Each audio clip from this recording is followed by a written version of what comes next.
தயவு பாகம் 5 திருவடி புகழ்ச்சி.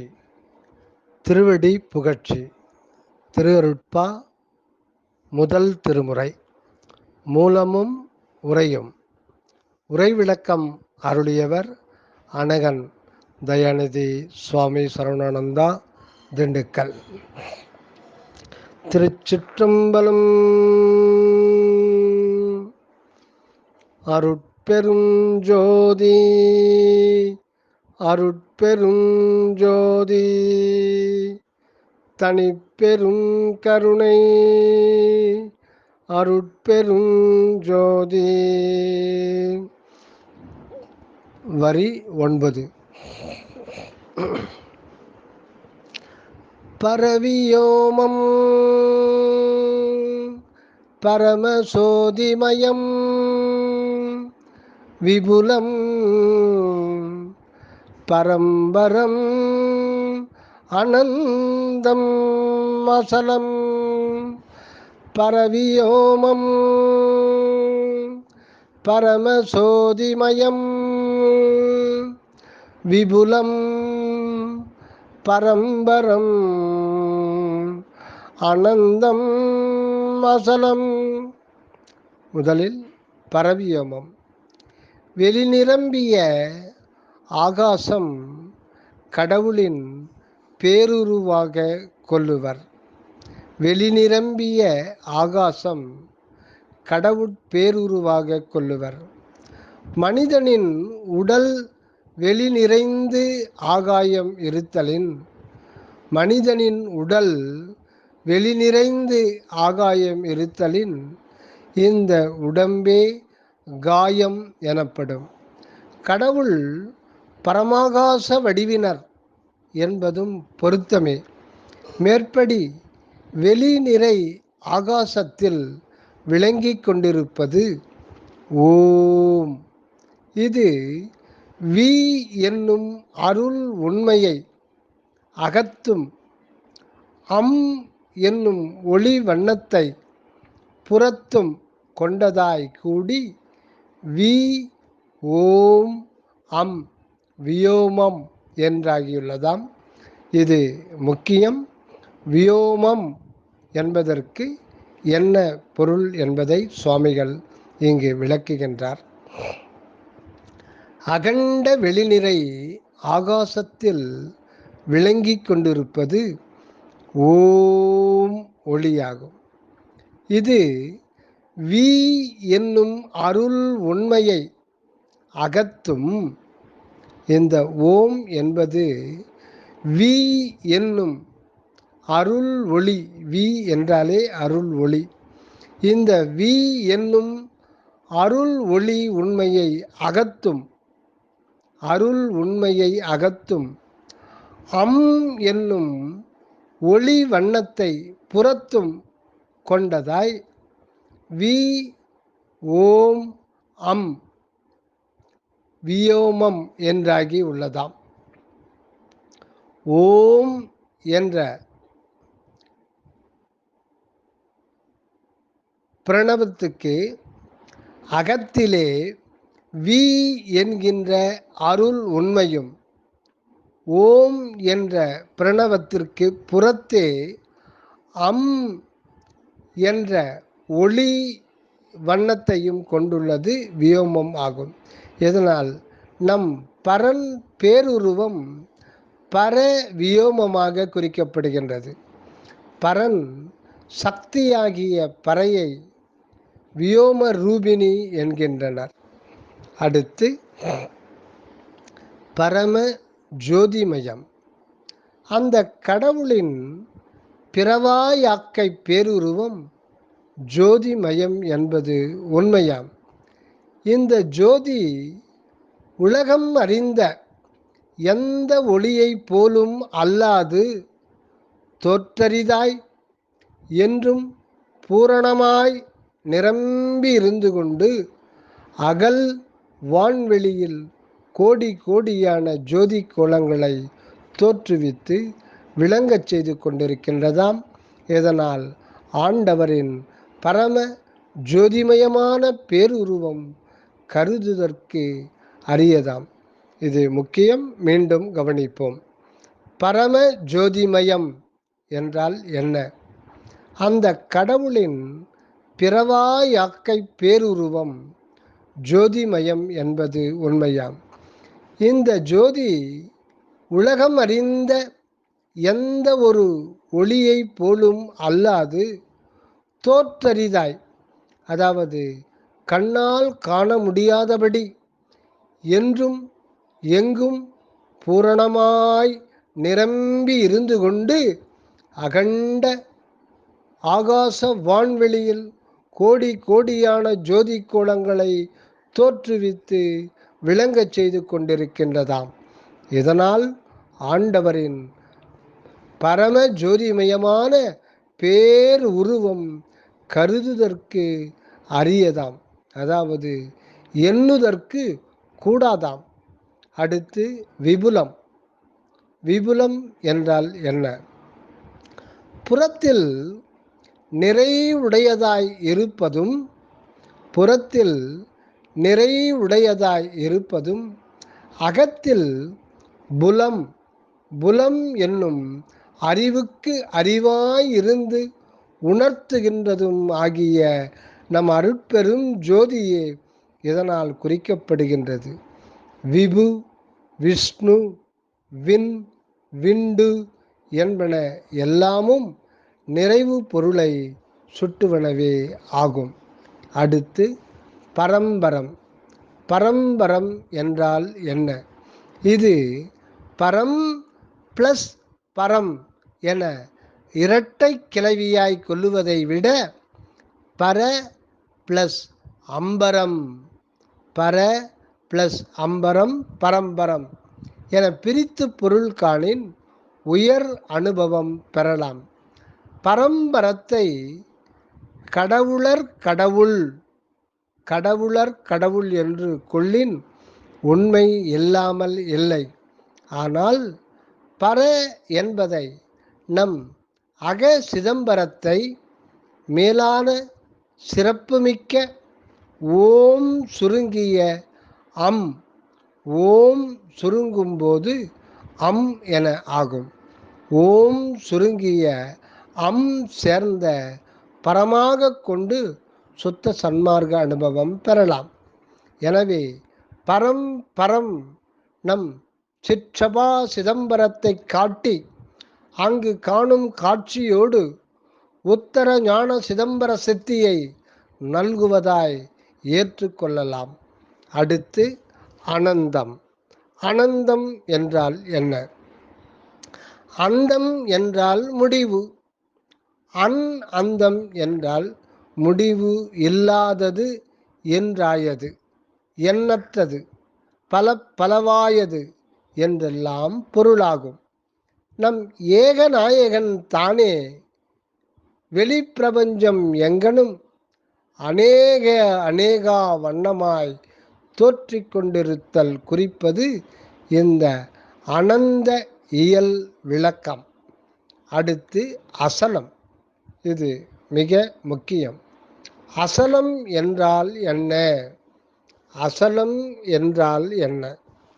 சலனம் அற்று அசையாத நிலையாக உள்ள மலை என பொருளாக்குவர். சலனமற்று அசையாத நிலையாக உள்ள மலை என பொருளாக்குவர். நம் அருட்பெரும் ஜோதி கடவுள் நிலை அனாதி நித்த நிறைவாய் எதனாலும் சிறிதும் பெயர்க்கப்படாததாயிருக்கின்றதாம். இதனால் இது ஜோதிமலை என்று கூறப்படும்.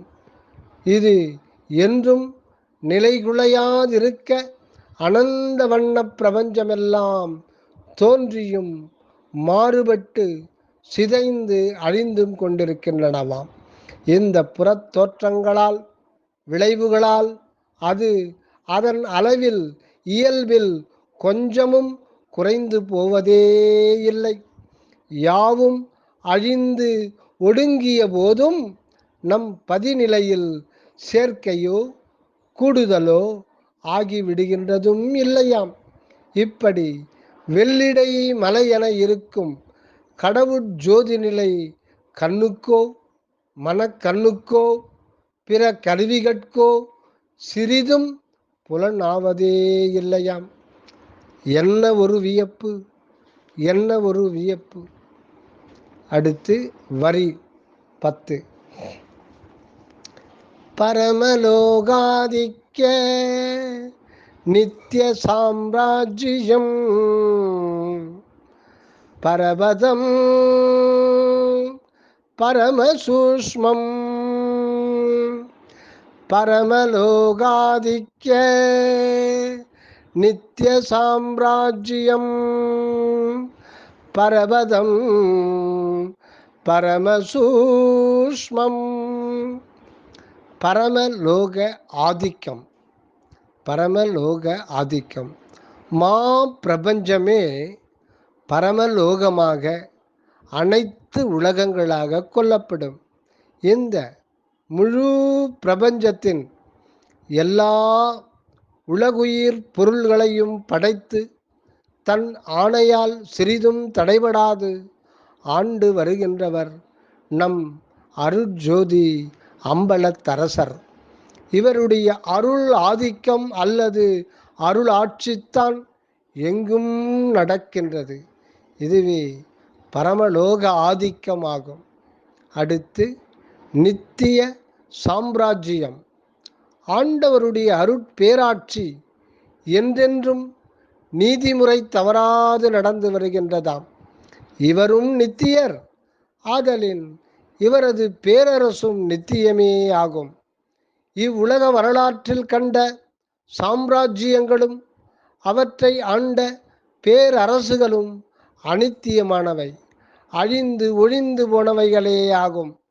நம் அம்பலத்தரசுக்கும் அவரது சாம்ராஜ்யத்திற்கும் ஈடு இணையானது வேறொன்றும் இல்லை என்று சொல்லவும் வேண்டுமோ? அடுத்து பரபதம். பரபதம் மேலான நிலையாம். என்ன மேலான நிலை? நம் பதி யாவையும் தன்னடிக்கு தனது ஆக்கினைக்குள் வைத்து ஆள்கின்றபடியால் அவரை எல்லாவற்றிற்கும் மேலான நிலையில் இருப்பதாக கூறுதல் மரபு. அந்த உயர் பதவியில் வேறு எவரும் என்றும் அவருக்கு பதிலாக அமைக்கப்பெறார். அவர் ஒருவரே அகில உலக ஏக சக்கராதிபதியாக அப்பதவியில் இருந்து அருட்செங்கோலோச்சுவது உண்மையாகும். அப்படியுள்ள அப்பரபத நிலையை நமக்கு அருளி அப்பதவியிலேயே என்றும் நிலைபெறுத்த உள்ளார் என்றால் எவ்வளவு ஆச்சரியம், என்ன வியப்பு. அப்படியுள்ள அப்பரபத நிலையை நமக்கெல்லாம் அருளி அப்பதவியிலேயே என்றும் நிலைபெறுத்த உள்ளார் என்றால் எவ்வளவு ஆச்சரியம், என்ன ஒரு வியப்பு. இது சுத்த சன்மார்க்க அனுபவ சாத்தியமே என்பதுக்கு நம் வள்ளலாரே சாட்சி. அது உண்மைதானா என்றால் உண்மைதான். அந்த பரபத நிலையிலிருக்கும் அருட்பெரும் ஜோதிபதியே உண்மையில் எவருமாயிருந்து வருதலின் அவ்வுண்மையை அறிந்து உடல் பற்று நீங்கி உள்ளே அவரோடு இரண்டர இருந்து கொண்டு வாழும் போது அவரே நாமாகவும் நாமே அவராகவும் அருட்பிரகாச வடிவடு அனுபவம் கெடாது விளங்க நேருகின்றதாம். அப்போது அவரது பதவிக்கும் பங்கம் நேருகின்றதில்லை. அதே சமயம் நாம் அப்பதவியில் அயல் அறியாது இருந்து கொண்டு ஆள்வோம், வாழ்வோம். இது உண்மை. மீண்டும் கவனிப்போம். இது மிக முக்கியம். அப்படியுள்ள பரபத நிலையை நமக்கு அருளி அப்பதவியிலேயே என்றும் நிலைபெறுத்த உள்ளார் நம்மை எல்லாம் என்றால் எவ்வளவு ஆச்சரியம், என்ன ஒரு வியப்பு. இது சுத்த சன்மார்க்க அனுபவ சாத்தியமே என்பதற்கு நம் திரு அருட்பிரகாச வள்ளலாரே சாட்சி. அது உண்மைதானா என்றால் உண்மைதான். அந்த பரபத நிலையிலிருக்கும் அருட்பெருஞ்சோதிபதியே உண்மையில் எவருமாயிருந்து வருதலின் அவ்வுண்மையை அறிந்து உடல் பற்று நீங்கி உள்ளே அவரோடு இரண்டர இருந்து கொண்டு வாழும் போது அவரே நாமாகவும் நாமே அவராகவும் அருட்பிரகாச வடிவொடு அனுபவம் கெடாது விளங்க நேருகின்றதாம். அப்போது அவரது பதவிக்கும் பங்கம் நேருகின்றதில்லை. அதே சமயம் நாம் அப்பதவியில் அயலறியாதிருந்து கொண்டு ஆள்வோம், வாழ்வோம். இது உண்மை. உண்மை. அடுத்து பரம சூஷ்மம். பரம சூஷ்மம் மிக மிக நுண்ணியது நம் பதிநிலை என்பதும் மெய்யே. மிக மிக நுண்ணியது நம் பதிநிலை என்பதும் மெய்யே. நாம் கண்டும் அறிந்தும் கேள்விப்பட்டும் உள்ள நுண்பொருள்கள் பலவாம். இக்காலம் மிக சக்தி வாய்ந்த நுண்ணோக்காடி மைக்ரோஸ்கோப் மூலம் மயிர் முனையில் கோடியில் ஒரு கூற்றையும் காணலாகின்றதாம். ஆனால் அந்த சின்னஞ்சிறு கூறுக்கும் உள்ளீடாயிருந்து ஆளுகின்றது கடவுள் பெரும் சக்தி என்றால் அது எவ்வளவு நுண்ணியது என்று எண்ணி பார்க்கவே கூட முடிகின்றதில்லை. எண்ணி பார்க்கவே கூட முடிகின்றதில்லை. பரம சூட்சும வடிவாய், ஆனால் அதிலும் தன் முழு ஆற்றலோடு இருந்து காரியப்படுத்தி கொண்டுள்ளார் நம் பதி. அடுத்து வரி 11. பராபரம் அநாமயம் நிராதரம் அகோசரம் பரமதந்திரம் விசித்திரம் பராபரம் அநாமயம் நிராதரம் அகோசரம் பரமதந்திரம் விசித்திரம். முதலில் பராபரம். இது பரம் அபரம். பரம் அபரம் என்ற இரண்டின் இணைபொருளை குறிப்பது. பரம் உயர்ந்தது, நுண்மையானது. அபரம் அதற்கு மாறானது, தாழ்ந்ததும் பருப்பொருளாக உள்ளதாம். கடவுள் பூரண நிலை யாவுமாயிருத்தலின் பரம் அபரம் ஆகிய இருமையும் ஒருமையில் கொண்டு இயல்பாய் இருந்து வருகின்றதாம். நுண்ணிய உண்மை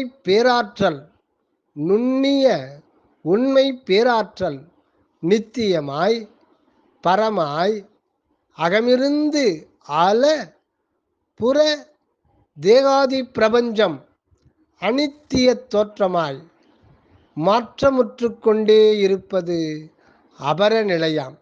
இந்த இரு நிலைகளும் கூடி விளங்கும் போதே கடவுளின் முழு தன்மையை அறியலாகும். இந்த மனித பிறப்பில் நிறை பரம்பொருளே அகத்தே நித்திய ஆன்ம இயல்போடும் புறத்தே அனித்திய உயிருடம்பு கொண்டும் விளங்குதல் அனுபவமாம். பராபரம் இது முக்கியம். இந்த மனித பிறப்பில் நிறை பரம்பொருளே அகத்தே நித்திய ஆன்ம இயல்போடும், அதாவது பரம், புறத்தே அனித்திய உயிருடம்பு கொண்டும், அதாவது அபரம் விளங்குதல் அனுபவமாம். அடுத்து அனாமயம். அனாமயம் ஆமயம் என்றால் பசுவின் சாணம் ஆகும். அது ஆன்ம பசுவுக்கு இயல்பாக உள்ள ஆணவ மூலமலத்தை சுட்ட வந்துள்ளது. இந்த ஆணவ மலசகித ஆன்மாவுக்கு இயற்கையில் செயற்கையாம் மாயாமலமும் செயற்கையான கண்ம மலமும் சூழ்ந்து சூழ்ந்து பிணித்தலின் இந்த ஆமயம் பிணி அல்லது பிறவி நோயாக கூறப்படும். பக்குவத்தே திருவருளின் சேர்ப்பால் இந்த ஆமயம் சுட்டரிக்கப்பட்டு அருள் நீராக விளங்கி பிணியற்ற நிலையில் விளங்கும். இதுவே கடவுள் அனுபவ நிலையாம். இதுவே கடவுள் அனுபவ நிலையாம். ஆனால் கடவுளோ அனாதிமுத்த சித்துருவாக ஆனால் கடவுளோ அனாதி முத்த சித்துருவாக என்றும் விளங்கி கொண்டிருப்பவர் ஆவார். ஆதலின் அவர் பிறவி பிணியே இல்லாதவர் என்ற கருத்தை உணர்த்தவே அனாமயம் பிணி இல்லாதவர் ஆண்டவர் என்ற பொருளில் வழங்கப் பெற்றுள்ளது இந்த அனாமயம் என்ற சொல். அடுத்து நிராதரம். நிராதரம் என்றால் என்ன? தொடக்கம் ஊர் என பொருள்படும். ஆம், கடவுளுக்கு அனாதியாய் விளங்கி கொண்டிருப்பவர்க்கு தொடக்கம் ஏது? ஒரு குறிப்பிட்ட ஊர்தான் ஏது? ஒன்றும் இல்லையாம். அதனால் ஆண்டவர் நிலை நிராதரம் எனப்பட்டது. நிராதரத்தை நிராதாரம் என நீட்டிக்கொண்டு தனக்கு எவ்வித ஆதாரமும் தாங்கும் நிலையும் இல்லாது அந்தரத்திலிருந்து ஆடல் செய்து ஆண்டு கொண்டுள்ளவர் எனவும் கொள்ளலாம். அடுத்து அகோசரம். அகோசரம் என்றால் என்ன? நம் பொறியுடம்பு கோட்களின் வழி வந்து உருவாகி உள்ளதாம். நம் பொறியுடம்பு கோட்களின் வழி வந்து உருவாகியுள்ளதாம். இந்த தேக உணர்வு கோசரம் எனப்படும். இந்த தேக உணர்வு கோசரம் எனப்படும். இந்த பொறிபுலன் உணர்வால் காணப்படுவன கோசரமாகவும் காண ஒண்ணாதது அகோசரமானது எனவும் கொள்ளப்படும். கடவுள் உண்மை புலன் அறிவால் அறியப்படாததால் அகோசரம் எனப்பட்டுள்ளதாம். கோசரம் என்றால் காணப்படுவது. பொறிபுலன்களுக்கும் மனோ அறிவுக்கும் புலப்படுவது கோசரம். அகோசரம் என்பது அதற்கு எதிரானது. கடவுள் உண்மை புலன் அறிவாலும் மனோ கரண உணர்வாலும் அறியப்படாததால் அகோசரம் எனப்பட்டதாம். அடுத்து பரமதந்திரம். பரமதந்திரம். பரமதந்திரம் என்றால் என்ன? சாதாரணமாக வெளிப்படையாக கண்டுகொள்ள முடியாதபடி உபாயம் செய்து புறக்காட்சியில் காட்டப்படுவது தந்திர முறை ஆகும். அப்படித்தான் கடவுள் உண்மை லேசில் கண்டுகொள்ள முடியாதபடி ஆகம தந்திர கலைகளால் தெய்வ ஆலய விக்கிரக வழிபாட்டு முறைகளை வழங்கியுள்ளார்கள். இந்த தந்திர உபாய மார்க்கத்தால் எவ்வளவு காலம் முயன்றும் கண்டு அடைந்து பூரண பயன் பெற முடியாத வண்ணம் உள்ளவர் நம் தனித்தலைமை பெரும்பதி. ஆதலின் அவர் நிலை பரமதந்திரமாக பகரப்பெற்றுள்ளது இன்று. இது மிக முக்கியம். மீண்டும் ஒருமுறை கவனிப்போம். பரமதந்திரம் என்றால் என்ன? சாதாரணமாக வெளிப்படையாக கண்டுகொள்ள முடியாதபடி உபாயம் செய்து புறக்காட்சியில் காட்டப்படுவது தந்திர முறையாகும். அப்படித்தான் கடவுள் உண்மை லேசிலே கண்டுகொள்ள முடியாதபடி இருத்தலால் ஆகம தந்திர கலைகளால் தெய்வ ஆலய விக்கிரக வழிபாட்டு முறைகளை வழங்கியுள்ளார்கள். இந்த தந்திர உபாய மார்க்கத்தால் இந்த தந்திர உபாய மார்க்கத்தால் எவ்வளவு காலம் முயன்றும் கண்டடைந்து பூரண பயன் பெற முடியாத வண்ணம் உள்ளவர் நம் தனித்தலைமை பெரும்பதி. ஆதலின் அவர் நிலை பரமதந்திரமாக பகரப்பெற்றுள்ளது ஈண்டு. அடுத்து விசித்திரம். விசித்திரம் வியப்பூட்டும் தோற்றம். விசித்திரம் என்றால் வியப்பூட்டும் தோற்றம் என்று பொருள். கடவுளின் பிரபஞ்ச காரியப்பாடு எல்லாமே ஆழ்ந்து நோக்கி பார்த்தால் பெரும் வியப்பளிப்பனவாகவே இருக்க காண்போம். எவ்வளவோ காலமாக நம்மின் அகம் பூத்து புறத்து எங்கும் எழில் மனம் பரப்பிக் கொண்டிருக்கும் இறை வண்ணம் என்ன விசித்திரமானது, என்ன விசித்திரமானது. சித்திரம் என்றால் எழில் அழகு என்பர். விசித்திரம் சாதாரண அழகுக்கு வேறான தோற்ற நிலையாம். இறைவனின் விசித்திர இயல்பு புறத்தில் பலவாக தோற்றி மறைந்து கொண்டுள்ளதும் அகத்தில் நிலைத்த சக்தியாய் இருந்து யாவையும் வெளிப்படுத்தி கொண்டிருப்பதும் மண்ணெழில் இயல்பு என்னும் விசித்திரமாக உள்ளதாம். தயவு தொடர்ச்சி அடுத்த பதிவில் காண்போம். அருட்பெருஞ்சோதி அருட்பெருஞ்சோதி தனிப்பெரும் கருணை அருட்பெருஞ்சோதி. தயவு அகமிருந்து வருக அருளுடன் அனகமாக வாழ்க தயவுடன்.